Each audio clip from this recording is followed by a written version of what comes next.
Yana was precisely the kind of student her mentor Arthcamu despised. The professional amateur. He enjoyed all the criminal types who were his usual pupils at the stronghold, from the common burglar to the more sophisticated blackmailers. Children and young people with strong career ambitions which the art and science of lockpicking could facilitate. They were always interested in simple solutions, the easy way. But people like Yana were always looking for exceptions, possibilities, exotica. For pragmatists like Arthcamu, it was intensely vexing. The Red Guard maiden would spend hours in front of a lock, prodding it with her wires and picks, flirting with the key pins and driver pins, exploring the hull with a sort of casual fascination that no delinquent possesses. Long after her fellow students had opened their test locks and moved on, Yana was still playing with hers. The fact that she always opened it eventually, no matter how advanced the lock was, irked Arthcamu even further. "You're making things much too difficult," he would roar, boxing her ears. "Speed is of the essence, not merely technical know-how. I swear if I put the key to the lock right in front of you, you would still never get around to opening it." Yana would bear Arthcamu's abuse philosophically. She had after all paid him in advance. Speed was doubtless an important factor for the picker trying to get somewhere he wasn't supposed to go, with the city guard on patrol behind him. But Yana knew it wouldn't apply to her. She merely wanted the knowledge. Arthcamu did everything he could think of to encourage Yana to move faster. She seemed to perversely thrive on his physical and verbal blows, spending more and more time on each lock, learning its idiosyncrasies and personality. Finally, he could bear it no longer. Very late one afternoon, after Yana had dawdled over a perfectly ordinary lock, he grabbed the girl by the ear and dragged her into a room of the stronghold far from the other students, an area they had always been forbidden to visit. The room was completely barren, except for one large crate in the center. There were no windows, and no other door except for the one leading in. Arthcamu slammed his student against the crate and closed the door behind her. There was a distinct click of the lock. "This is a test for my advanced students," he laughed behind the door. "See if you can escape." Yana smiled again and began her usual slow process of massaging the lock, gaining information. After a few minutes had gone by, she heard Arthcamu's voice again call out from behind the door. "Perhaps I should mention that this is a test of speed.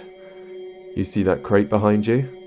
It contains a vampire ancient who has been locked away in here for many months. It is absolutely ravenous. In a few minutes' time, the sun will have completely set, and if you have not opened the door, you will be nothing but a bloodless husk." Yana considered only for a moment whether Arthcamu was joking or not. She knew he was an evil, horrible man, but to resort to murder to teach his pupil? The moment she heard a rustling in the crate, any doubts she had were erased. Ignoring all her usual explorations, she jammed her wire into the lock, thrust the pegs against the pressure plate, and shoved open the door. Arthcamu stood in the hallway just beyond, laughing cruelly. "So, now you've learned the value of fast work." Yana fled from Arthcamu's stronghold, fighting back her tears. He was certain that she would never return to his tutelage, but he considered that he taught her at last a very valuable lesson. When she did return the next morning, Arthcamu registered no surprise, but inside he was seething. "I'll be leaving shortly," she explained quietly. "but I believe I've developed a new type of lock, and I'd be grateful if you'd give me your opinion of it." Arthcamu shrugged and asked her to present her design. "I was wondering if I might use the vampire room and install the lock. I think it would be better if I demonstrated it. Arthcamu was dubious, but the prospect of the tiresome girl leaving at last put him in an excellent and even indulgent mood. He agreed to give her access to the room. For all morning and most of the afternoon, she worked near the slumbering vampire, removing the old lock and adding her new prototype. Finally, she asked her old master to take a look. He studied the lock with an expert eye and found very little to be impressed with. This is the first and only pick-proof lock, Yana explained. The only way to open it is to have the right key. Arthcamu scoffed and let Yana close the door, shutting him in the room. The door clicked, and he began to go to work. To his dismay, the lock was much more difficult than he thought it would be. He tried all his methods to force it, and found that he had to resort to his hated student's method of careful and thorough exploration. I need to leave now. Called Yana from the other side of the door. I'm going to bring the city guard to the stronghold.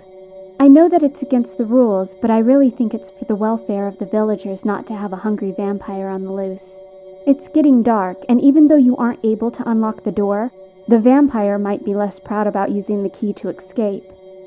Remember when you said, if I put the key in the lock right in front of you, you'd still never get around to opening it? Wait, Arthcamu yelled back. I'll use the key, where is it? You forgot to give it to me. But there was no reply. Only the sound of a footfall disappearing down the corridor. Arthcamu began to work harder on the lock, but his hands were shaking with fear. With no windows, it was impossible to tell how late it was getting to be. Were those minutes that were passing by, or hours? He only knew that the vampire ancient would know. The tools could not stand the constant twisting and tapping from Arthcamu's hysterical hands. The wire snapped in the keyhole, just like a student. Arthcamu screamed and pounded on the door, but no one could possibly hear him. It was a long while before he heard the distant creak of the crate opening behind him. The vampire ancient regarded the master locksmith with insane, hungry eyes and flew at him in a frenzy. Seconds from death, he saw it. On a chain that had been placed around the vampire's neck while it had been sleeping was a key.